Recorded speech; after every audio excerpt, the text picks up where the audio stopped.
Today on Animal Fact Files, we're discussing rain frogs. Be sure to subscribe to the channel for more animal facts. Mr. Marvelite Traffic Light specifically requested desert rain frogs, so we'll be sure to mention them in this episode. Thank you for this fun suggestion. Rain frogs belong to a genus of amphibians called breviceps, who are found throughout East and South Sub-Saharan Africa. There are just under 20 rain frog species, and some of the more iconic species include desert rain frogs, common rain frogs, and one of my personal favorites, Bilbo's rain frog, who was named after the character Bilbo Baggins from J.R.R. Tolkien's The Hobbit. Psst! Your nerd is showing. Shh. These rotund amphibians are seemingly called rain frogs because they will come out after light rain showers, or even just like fog, and begin chirping, which you've likely been exposed to if you've used YouTube at all, ever. Rotund is an apt way to describe rain frogs. They're basically tiny balls with arms and legs that make squeaky sounds and puff up if disturbed.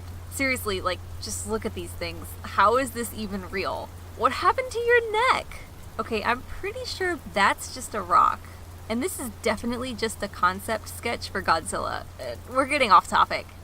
Rain frogs come in a variety of colors, depending on the species. Some species, like the black rain frog, are solid in color, while others, like the Mozambique rain frog, have striking patterns. They'll also get covered in sand from their burrowing activities. Rain frogs live in a variety of environments depending on the species and inhabit forests, grasslands, near desert areas, and as far up as nearly 10,000 feet into mountainous areas. They are burrowers who dig backwards with their hind feet and seem to have a preference for sandy soil. Rain frogs will live inside and around their burrows throughout the year and lay their eggs inside. On average, rain frogs lay between 20 to 50 eggs that will hatch as mature rain frogs, completely skipping the whole tadpole thing, though some forest rain frog juveniles have been found with slight tails. When a frog species does not have a tadpole stage in their life cycle, it's called direct development. The eggs will hatch about 2 months after being laid, and, depending on the species, the mama and/or the papa froggo will stick around until they do.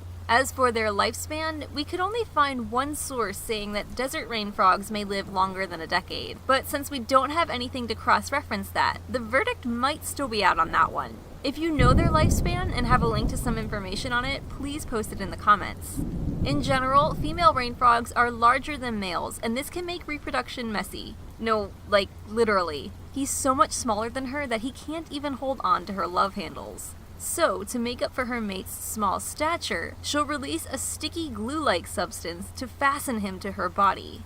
Some rain frogs are super tiny, like desert rain frogs, who are less than 2 inches long, while others are larger, such as the giant rain frog, who are more than 3 inches long. I gotta say, calling them giant seems like an overstatement. Of course, when compared to Bilbo's rain frogs, who are like 0.8 inches, they seem kind of giant.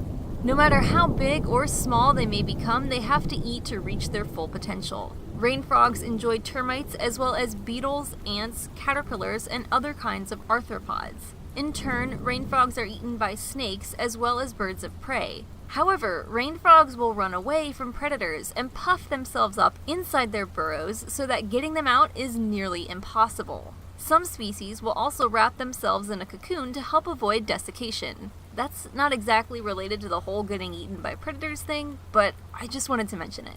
There hasn't been enough research to obtain accurate rain frog population statistics, so we don't know how all species are faring in the wild. Some are listed as threatened, while others are considered least concern. Oh, and supposedly giant rain frogs control the rain, so it's probably best not to get on their bad side.